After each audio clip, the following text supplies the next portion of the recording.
So hi, Maoz Inon, you're in Israel right now, correct? Yes.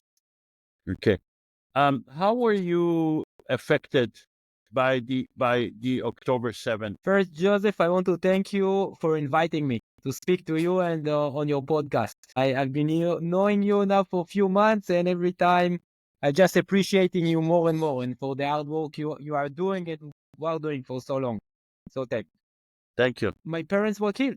My parents were killed. They were among the first victims of the Hamas attack more than a year ago on October the 6th, 2023. And with other 18 members of their community, Nativ Asara, neighbors, some of them my friends, and many of my childhood friends that were killed. Their parents were killed, their children, or were kidnapped to Gaza. So that's how the last year was for me. I'm so sorry. I really am. Thank you. I don't think it's easy to say my parents were killed. It's probably something that you never thought you would ever say. Yeah, exactly. And at the beginning, in the first few weeks after, I used to open my speaking by saying that nothing can prepare you for such a tragedy. Nothing can prepare you for losing both your parents in such a tragic event, violence, attack.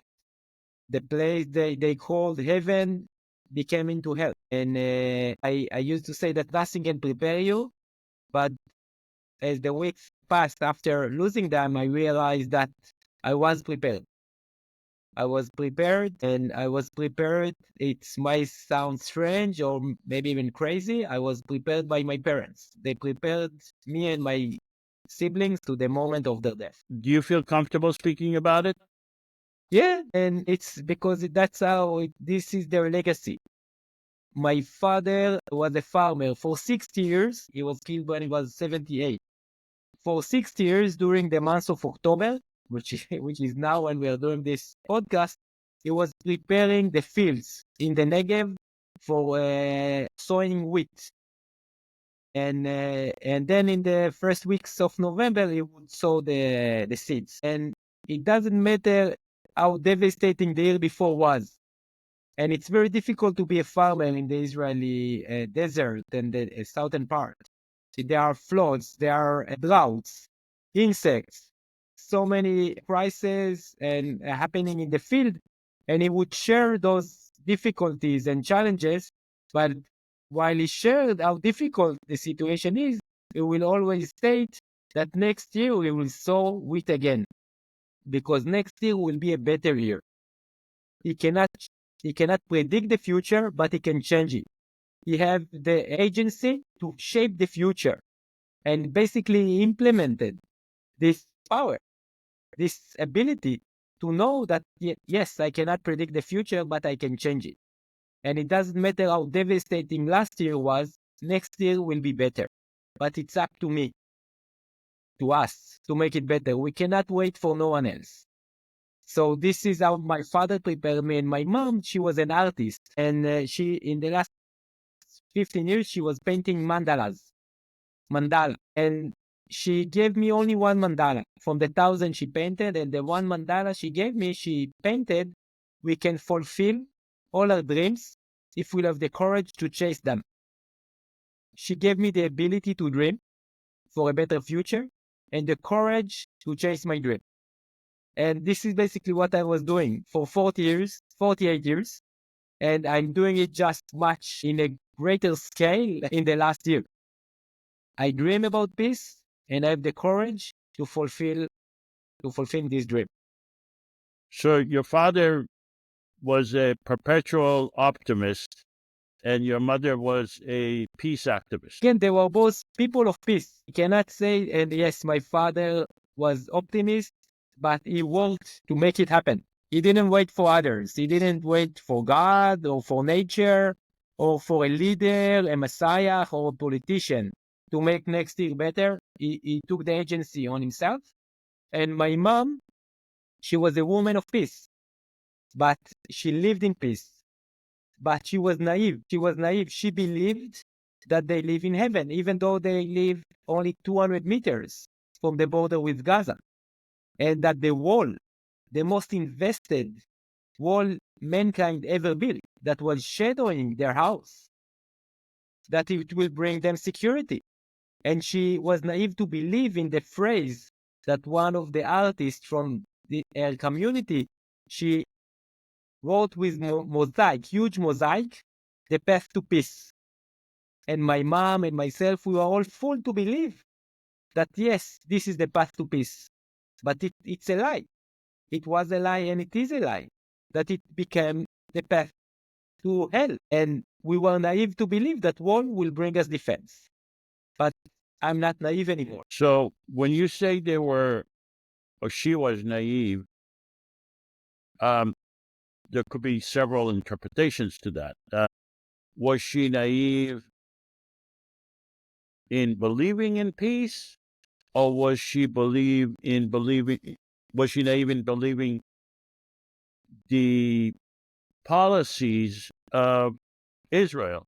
Yeah, she was naive to believe in the promises the Israeli government gave us in the last 2 decades after each escalation, each war, each operation in Gaza, that we were promised that we deterred Hamas, that we disarmed them from their military option, that we demolish all their tunnels, and that we revenge, and that the government and the IDF brought security and safety to our communities. And we were fooled and I had to believe in those promises. So So what was this is how I interpret?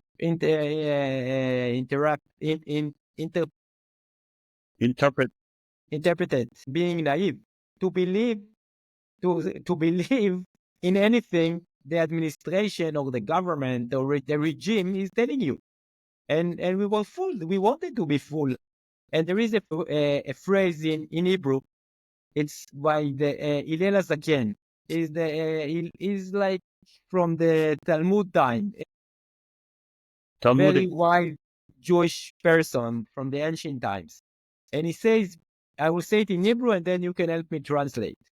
The followers or the students of Aaron, Prophet Aaron, the brother Aaron. of Moses, asking and chasing peace. You cannot just, and my mom wasn't doing enough to chase peace. She was asking for it. We were all asking it for, but we weren't doing it. There were just a few that were doing it. And now it's time to start chasing peace by action, not to prayer, not by thoughts, not to cross our fingers. It's time to act to make peace. So the error was not in believing in the Israeli security constellation, but rather in believing that it is possible to have peace or security through military means. Exactly. And we were full to believe that the conflict can be manageable. This was the discourse. This is the discourse for the last 15 years. We'll have an escalation every 2 to 5 years, but the conflict is between Israelis and Palestinians, between the river to the sea, is manageable. It's not. It was proven, and it's been proved every day in the last year. It cannot be manageable. Conflict must be solved. And it must be solved politically, or could it be solved militarily? Militarily, we won over Gaza and over the Palestinian and over Lebanon for so many times. Military-wise, Israel always win. Always win, and there is another war. We win the next war, and then there is another war. We win again, and there is another war. The only war that is being won is a war that leads to peace. Otherwise, you are losing in the long term. And Israel is being losing now for 30, 40 years since the peace accord with Jordan. We are marking the 30 years anniversary for this last weekend. And it's now more than from 77, 81, like 79, 30, like 45 years. Help me with my calculation for the peace agreement with Egypt, our biggest enemy ever. And Right. those are the only borders that are secure and safe. Only where we have diplomatic arrangement with those in the other side, those who are our enemies. And this is what will also work in the future. In order to achieve security and safety, we must reach a diplomatic solution. But you must admit that the relationship between Israel and Egypt and between Israel and Jordan is different than the Israeli-Palestinian conflict. Here, the Palestinians are saying, this is our land. Your parents were in Netivei Sarah. I don't know if it was a Palestinian village before 1948, but the Palestinians are saying, this is our land, and you, the Jewish people, are occupying our land, where the Egyptians didn't say that. The Egyptians said, this is, you took the Sinai Peninsula, it was our land, you gave it back, fine, we can make peace. But there is a huge difference between the relationship between Israel and the Palestinians and Israel and Egypt and Jordan. In each conflict, there are similarities and there are differences in each conflict. So first, Egypt and Jordan are an equal identity to Israel. They are a state, a recognized state. And it's much easier to dialogue and to sign a Peace treaty. peace or a long-term relationship with an equal identity. This is why I'm saying we must recognize, we, the world, international community, must recognize Palestine as a state, as a legitimate state. And then we'll start negotiate on equal terms. And now there are many moderate voices, including the Palestinian authorities, that already acknowledge and recognize the right of the Jewish people to have a state in the borders of 67, in the international borders that were also recognized by the UN and by the international community. There are many, many moderate voices in Palestine, including the current president that we can talk a lot about him, but he recognized, the PLO recognized the existence of the state of Israel. But in the government of Israel keep weakening those voices, those moderate leaders in the Palestinian, within the Palestinian people, and strength those with the extreme voices. And it was the Israel. There is a mosquito here. I have no peace with him. He drove me crazy last night. I must get him. And if the government of Israel, including our now current members of the cabinet that called Hamas as a strategic asset to the state of Israel. It was the Israeli government that officially supported and wanted to strengthen Hamas in order to not reach a conflict resolution with the Palestinian people. Because they felt that Hamas as an enemy is good for Israel, that Israel needs enemies. Because they are not willing to compromise, and their policy, their vision, it's a Jewish supremacy between the river to the sea, the Jordan River to the Mediterranean Sea. Their vision of the current Israeli government is a Jewish supremacy in the land, in the entire land. They didn't want to dialogue. They didn't want to negotiate with those that are willing to share the land. So they supported the extremists, and then they will be able to say exactly what you say now. There is no one to speak to, or they don't want, they are not willing to recognize and acknowledge the existence of Israel and the right of the Jewish people to live in peace in a sovereign state here on part of this land. So they supported those who called to displacing or to the end of the state of Israel, which is Hamas. But Maoz, before the current government, before the Likud government, before Netanyahu, there were many other Israeli governments that were not able to resolve the conflict with the Palestinians. In fact, it goes back before 1948. The government of 1948 was really predated the 1948 Ben Gurion. So are you concerned that it's really not possible for Israel as a Zionist entity, as a Jewish state, to make peace with the Palestinians within the constellation of a two-state solution? That there has to be, and I don't support one state because I don't think that Israel would agree to dismantle the government of Israel.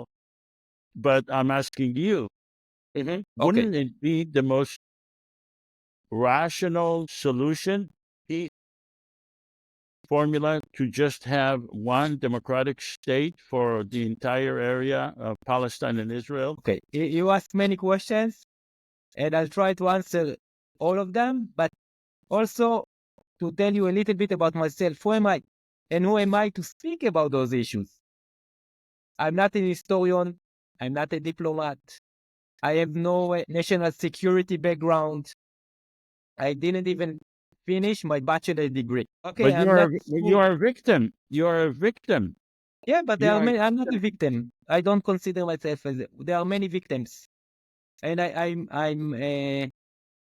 not willing to play the victim. Okay, I'm not willing to play this game. I'm a human being, and I now have a privilege. Okay, I have a privilege that my parents were killed in a terrorist attack. Okay, they were innocent. They weren't soldiers. They were in the international border of the state of Israel, not in a settlement. They were innocent people that were killed by Hamas. But I'm an entrepreneur. This is decided to choose tourism and to invest in tourism. And that's what I was doing the last 20 years till October the 7th. And in tourism as a tool to break the walls, physical and mental walls between Jews and Arabs. Because there is a total segregation between the Jewish and Arab communities within Israel. I'm not speaking about Israel and Palestinians. And in Israel itself, and again, I just want the numbers, okay? It's important to keep repeating them also for ourselves, that now living those numbers. There are 14 million people between the river to the sea. 14 million. 7 million Palestinians, 7 million Jews.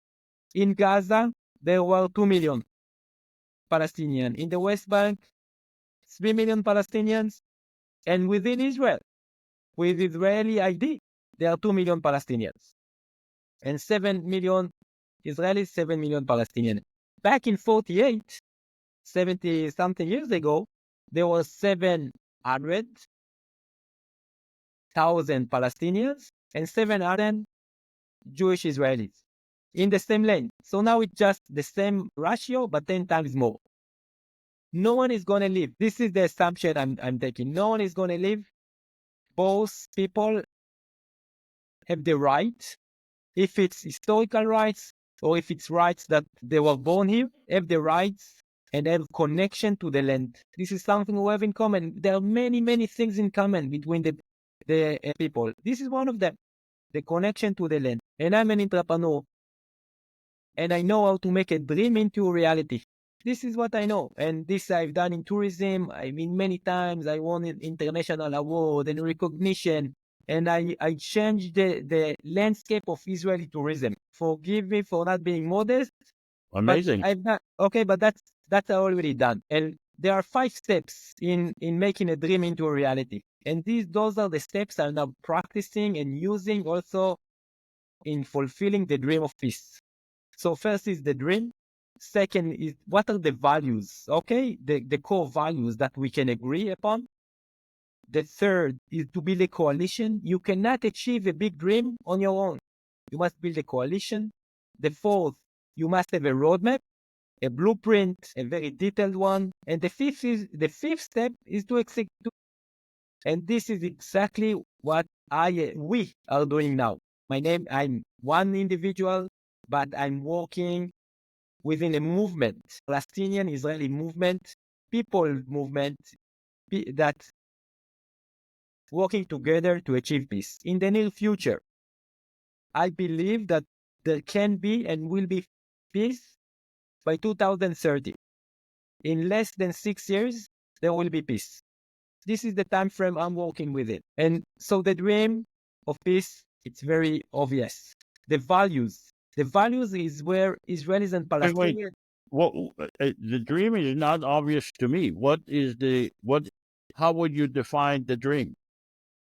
For me, the dream I define it in two ways. First, it's a path. It's a path I'm walking on, the path to peace, and it's a star, our guiding star that show us where we are going, the star of peace. But do you have a vision of how this peace will be? What is the vision Great. of that peace? So the peace is based on values, and those values is where Palestinian Israelis meet. Even though nowadays it's now October 29th, 2024, gap between Israelis and Palestinians is as wide as ever. It's as wide as ever. It's totally different stories. We see different realities. But we meet in the future that is based on equality and dignity, shared acknowledgement and recognition, reconciliation and healing, security and safety. This is how we envision the future. This is how we envision peace, based on those values. Now, those values, if you want to ask me a practical or political solution, it can be one state, it can be two states, it can be a confederation, it can be something else. As an individual, I don't care, because there can be two states that will wage war on each other, Russia and Ukraine. There can be one state that a genocide will happen, like Rwanda, between the Hutu and the Tutsi. And so what's important are the values. And this is where I'm focusing my energy. But Maoz, I must disagree with you, because if you say, well, it could be two state, it could be one state, it could be confederation, that's too vague. When you have a dream, when you have an idea for peace, you have to, in my opinion, you have to have a very, very clear vision of the political formula that you want to reach. Because if the formula is not defined, it makes it very difficult to reach. It makes it very difficult for people to follow. First, I really I like it that you use the term formula, because this is exactly what I use. I have the formula for peace. So thank you. You're welcome. And there are so many solutions. You know them more than me, Joseph. There is the Geneva Initiative. There is Lands for All. There is now Olmert and former minister, Prime Minister of Palestine is also offering a formula. There is the Biden. There is the Arab League. There is Land for all. so many formulas. But what is missing? The will. We miss the will that we want to achieve peace. There is no will. There is no will, and people start believing that peace is achievable. So this is where we should work in to change the discourse that peace is possible, and we have the agency to make peace. So this is where this is the frame or the structure that I'm working with. And then there will be a conference, a peace talks. I want to be in this room. I want to be in the room where the decision will be made. And that's what I'm building myself now, to be in the room. You want to And be at the table. You want to be at the table. That's yes, I want to be at the table.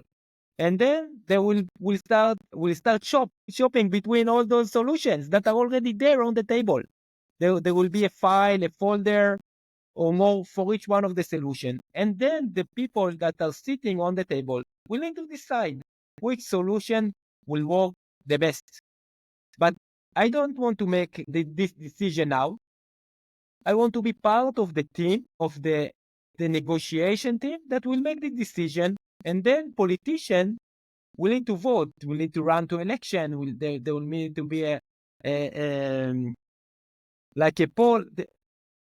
Referendum?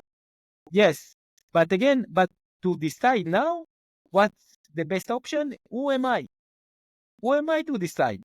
Well, I'm just, you want to be at the table. So do you prepare for what you're going to say at the table? like I told you, I was prepared for October 7th, and I will be prepared when I will sit on the table. I will be prepared. We need everyone to be prepared. And we need everyone to have the will to make peace and to convince everyone that peace is possible. And this is exactly what Menachem Begin said in the historical visit of President Sadat to Israel. In 1977, only 4 years after the Yom Kippur War, the most devastating and the second bloody after the independence war of Israel. And only 4 years after, President Sadat is visiting Israel, and the children of Israel waving two flags, the flag of Israel and the flag of Egypt.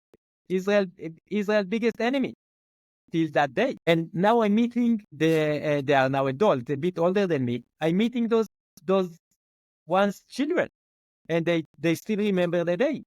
And Menachem Begin says that we can prevent the war, but we cannot prevent the peace. Peace will definitely happen. But we forgot this legacy. We forgot his words, and we need to bring them back to life. We need to echo them, to amplify them. And this is the field, or this is the game I'm playing now. To change the discourse, to convince everyone, yes, this is possible. I'm not the naive. Naive are those who still believe that bombs will bring quiet, that war will defend, and war will bring security. They are failing. They've failed so many times. So I'm not the naive. I'm the voice of reason, of logic. So we need to change the discourse. And I can tell you, I have an amazing impact and reaction from the ground. It's amazing the number of people and groups, and from schools to gap year to college to universities that wants to meet with me or my partners to the movement. We cannot handle it. We just can't answer the demand. Could we mention your partner, Aziz Abu Sarah? Definitely. I just spoke to him. Now Aziz is traveling with my brother Magen in Switzerland and Germany. They are meeting communities. They are meeting leaders from the mayor of Zurich, and now they're arranging meeting in the State Department of Switzerland, and they are meeting communities in Germany and Switzerland. And Aziz and I, we are brothers in blood, because Aziz lost his brother after he was beaten up by Israeli soldiers in the Israeli prison, and I lost my parents. We both paid the highest price in the conflict.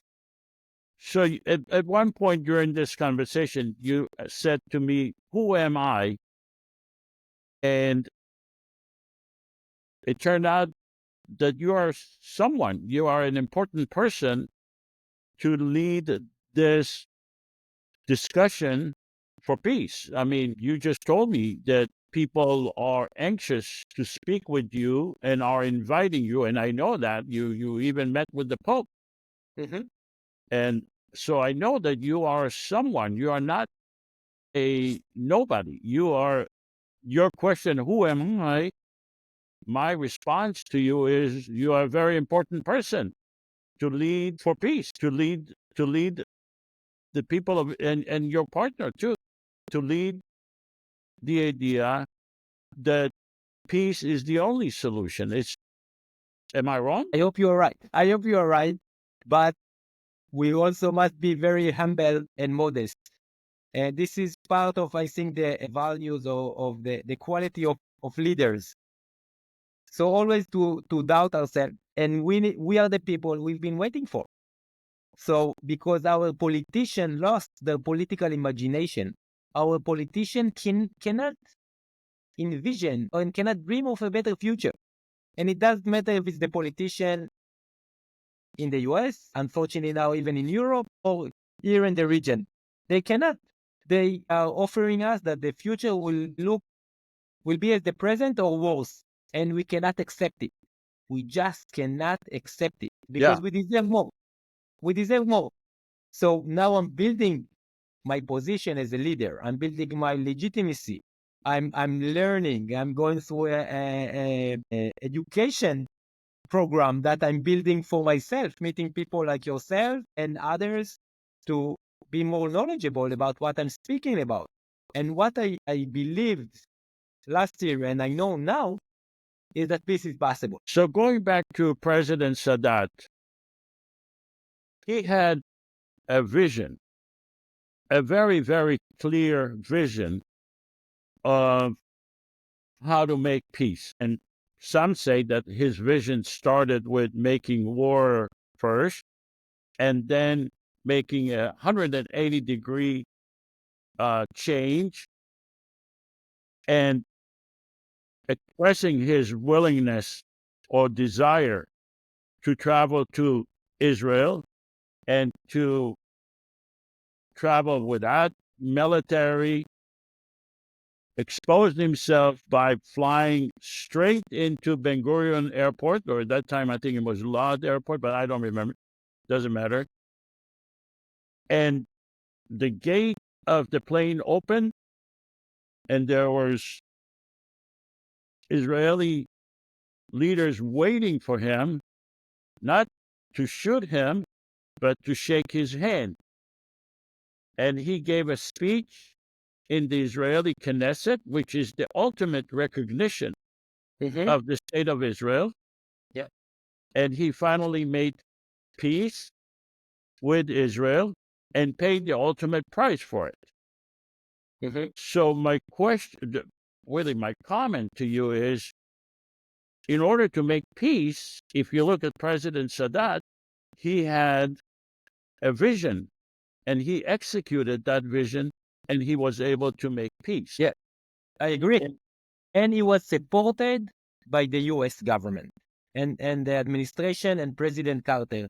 And now there are many Arab leaders that have the same vision. It was the Arab League initiative in 2002. Just few weeks ago, it was the foreign minister of Jordan that spoke publicly during the UN assembly with I think it was the Saudi foreign minister standing next to him, who stated very, very clearly that he is representing 57 Arab and Muslim states, and he is willing to guarantee the security and safety of Israel and the Jewish people if they will just start speaking and negotiating for a lasting peace. But unfortunately, of course, his end is not. There is no answer for his reaching out and for his end in the Israeli government because they don't care about peace. They care about Jewish supremacy.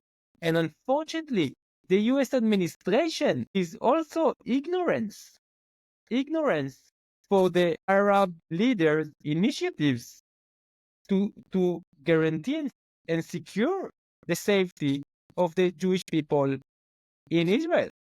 So there is a lack of leadership from the Israel side, the lack of leadership from the international community, and it's again the Arab leaders that publicly speaking about a lasting peace. But we need to change or something in the that is now unfortunately supporting war and revenge and fear and hate. Precisely. Going back again to President Sadat, you said he was supported by the Americans, but wasn't he really creating a reality that forced the international community and forced Israel and forced the American to accept his gutsy move? They were not pushing for that move. They didn't even consider the possibility of that move.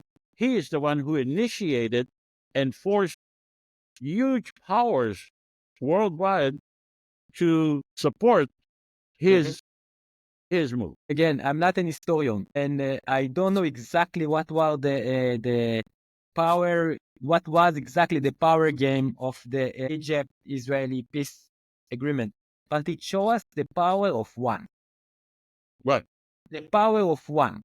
And we need to find, or we need to create this one, if it's one messenger or one historical event that will happen soon. So this is where people like us, Joseph, and your audience, that we can start working together as a coalition, because this is the third step. After we have the dream, we have the values. The third step is to build a coalition, Israeli-Palestinian and international coalition, to work toward peace.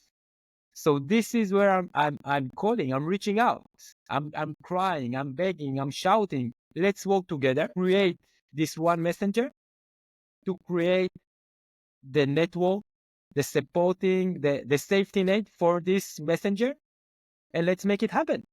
Because we can. Humanity proved so many times in the past that the power of one powerful messenger. So, But I still have lingering questions in my mind because you keep mentioning Israeli politicians, the Israeli government, negotiations. I think the word negotiations that came out in our conversation. And these are all terminologies that have been floating around for years and years and years. So let me ask you a direct question. Do you see the Israeli government, a Jewish state, as, and I'm not speaking about the current Israeli government only, I'm speaking about the concept of a Jewish state. Do you see that as a problem or is it a solution? first, the Jewish state, and that's I'm learning now, as the solution of the Jewish problem in Europe. This was the foundation of Zionism. And what is Zionism now? You mentioned at your opening remark about a Zionist state. I don't know what's a Zionist state anymore. For each one, it's something different. So I don't know what Zionism anymore. But the Jewish state was offered as a cure, as a solution for the Jewish problem in Europe. And now there will be, what I believe, that there will be no secure and safe Jewish state if there will be no secure and safe Palestinian state. It's go hand in hand. So I think after we establishing all two secure and safe states, or confederation, or one state, then we can start. We will know exactly what's the solution and what's the problem. But now, and the policy of the current Israeli government is not a Jewish state; it's a Jewish supremacy. And this is what I'm saying. It sounds very hard or not. It's not easy to listen to. We're not talking about Judaism now or about Zionism. The current government is a mutation. It's a mutation of Zionism. It's a mutation of Judaism that is basically destroying the foundation that my grandparents and Ben Gurion and Herzl and Begin and Rabin established the states upon. I got him. I got him. Yes. Good for you.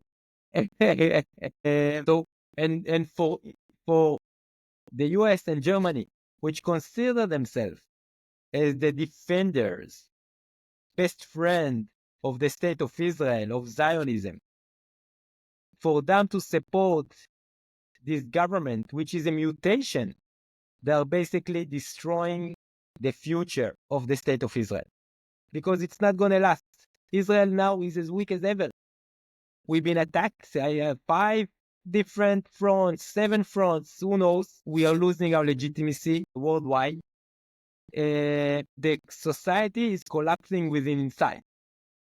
Okay, Why? these are Why is the society was internally collapsing even before October 7th? yes, but now it's just faster. Why? And Why is that? Why in it's your why, opinion? again, the war is very costly. More than a year of war, very costly. The direct expense, the indirect expense to support this war. There are so many now wounded, so many victims. You need to. I'm getting now as a bereaved family. I'm getting a monthly allowance from the government. But when you multiply it with 1,000, 10,000, 20,000, it's huge numbers, huge numbers.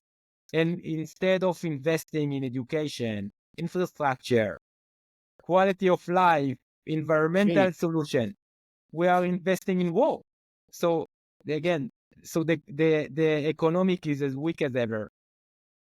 The society within itself, between the ultra-Orthodox, the religious, Messiah, religious, liberal, Palestinian with Israeli ID, so many different fragments within the society that are now fighting between ourselves. It's still fighting in political way, but it can go into violence. The police is already controlled by politicians, like car accidents, okay, are not taken care of. The numbers are rising. Crime is also never as it's has never been before. Homicide, family violence, violence in the streets. So the state is being collapsed from the inside, and our borders are weak and getting weaker and weaker.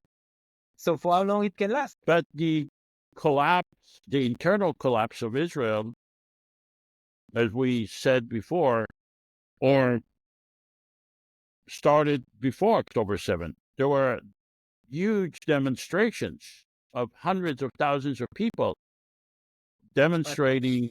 But the demonstration were against the reforms. Judicial reforms. Yes, but they weren't against the occupation. They weren't against that the state of Israel, that they considered as a democratic state, is now for over 57 years occupying another people. It was never about that, and that's why they failed. I think they failed, and they were basically lying to themselves. We are the startup nation. We are the only democracy in the Middle East. We are so great and amazing, but at the same time, we didn't know what's happening 100 meters from our house. We didn't know what's happening in the West Bank. Well, you didn't know, or you didn't want to know, because I knew. I was visiting Israel at the time, and I knew what's going on 100 meters from the wall, because I visited the other side of the wall. Joseph, I knew too. And then I said, and I published an op-ed about 3 years ago, that the status quo is not manageable, that something is going to happen. But I never believed that I will pay the price. So I wasn't doing enough. And there are many like me that waking up and are doing a lot, much more than we have done before. So this is why I'm very optimistic regarding the future, even though we are still going downhill and we haven't reached the bottom. We haven't reached the bottom. And if the US and Germany will keep supporting the Israeli government, well, to rock bottom, it can be numbers of casualties that like we cannot imagine, like we could not imagine October 7th, the day before. Why are they so-called supporting? Why are they supporting? Again, if Germany, okay, they still feel regret. Guilty? They still have guilt? Feeling. I don't see any other. Again, they are supporting government that if it was in Europe, one of the EU, they will sanction, they will embargo, they will do so many things. But for Israel, they let us do whatever we want. And the US, again, I cannot understand the US. Seriously, I don't think you can understand yourself. So who am I? Again, but it wasn't. It's not blue or red, Republican or Democratic. It was Carter that supported Begin and Sadat. It was Bush, the father, with James Baker, Secretary of the State, that we are marking, I think, this Saturday. It's the anniversary of the Madrid Summit. Madrid Summit in 91 was the fourth summit. The U.S. forced, under Republican administration, forced the Likud party to start dialogue with the Arab countries and with Palestinians. So I don't know what you keep sending us weapons, not for and not taking For free. no free. For free. We give you the weapons for free. For free. So all we are the like playground to check your new weapon. I don't know what's your interest, but it's definitely. Are the Americans playing you? I don't. Again, no. I think if you really care for Israel, what you are doing is wrong. But maybe you don't. Again, I don't know what's motivate you. What's the interest? It's so complicated. Between election, before election, I don't know. But it's definitely not in the interest of the people of Israel. What, from your personal experience, and we're going to conclude in a few minutes, what segment, what proportion of Israeli society have similar views to yours, in your opinion? First, I don't care and I don't mind. If I would be the only one that think this way, I will still do this podcast with you, and I will keep saying that what Israel is doing is wrong, and the way US and Germany supporting Israel is wrong. But there are numbers and polls I can share with you later that are done on a monthly basis by Accord Institute. Accord is a division, Institute is a division of the Hebrew University, and they are running a monthly polls. And in their polls, the majority of Jewish Israelis want to reach a diplomatic solution. That's what they want. You can share the links. Maybe in the podcast. Wait, please do so after, send me an email. Yeah. Yeah. But discourse can be changed. The night before Saadat came to visit, the discourse was, it's better to have Sinai Peninsula with no peace than peace without Sinai Peninsula. This was the discourse. And We changed it. it changed by night. And then before Ariel Sharon became the prime minister, he said that the settlements in Gaza are as important as Tel Aviv. And it changed. So discourse is something that can be changed and pretty easily and fast.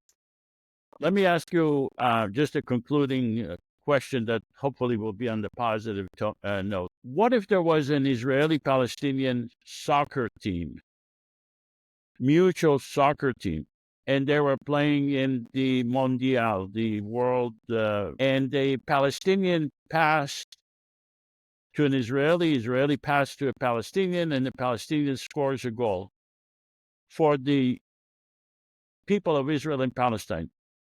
What will be the effect of an event like that in Israel-Palestine? This is exactly the kind of event we need to create. And let's do it. Let's find with FIFA how we can get a free ticket. Let's get a free ticket to a shared team, Palestinian Israelis. Let's do it. I think it will be amazing. This is exactly how we can change discourse. This is how we can bring the people, both people, to believe in one vision, one future. So those are exactly the thing we need to create. All right. Thank you so much, Maoz. Thank you. If I may, just a call for action. Okay? Yes. A very easy call for action. There are many like me, Palestinian Israelis, that choose peace and reconciliation. And what everyone can do is amplify our voices. Amplify social media, speak to your friends, share this podcast and others. Aziz Abu Sara and my TED Talk from April. There is so much content of peace, shared future, and shared acknowledgement and recognition. Start sharing it. Invite us to speak to your communities, universities, churches, synagogue, mosques, everywhere. There are many of us that are here ready to partner with you. Like now, the US, sorry for I do it a bit longer. What is happening? You are importing the conflict from the river to the sea to the US. It's creating polarization and division in your own communities. Help us. Help us solve the conflict, make a lasting peace, and then you will be able to import the solution. If anyone wants to be in contact with you, how would they do that? I will share with you through social media. I'm basically everywhere. Follow me, talk to me there, through email. We are very reachable. It's very easy to reach us, to schedule. Yes, we are busy, but we can schedule. We are touring the world. Many of us now, Hamza Awad is in California. Magen, my brother, and Aziz are in Europe. But there are so many of us that already traveling. There are other organizations standing together. Lands for All we mentioned, Women Wage Peace, Women of the Sun, Family Circle, Combatant for Peace, and many, many others that are doing an amazing job on the ground. Support us, amplify us, partner with us, and together we'll make peace. All right. Thank you so much, Maoz. I enjoyed the conversation. I'm sure you miss your parents. And I want to tell you again my condolences for this event that I think it's unimaginable what you went through. And I'm sure you miss them, and you have my condolences for that. All right. Thank you so much. And we're going to stop the recording. We can continue if you want to talk after the recording just for a second.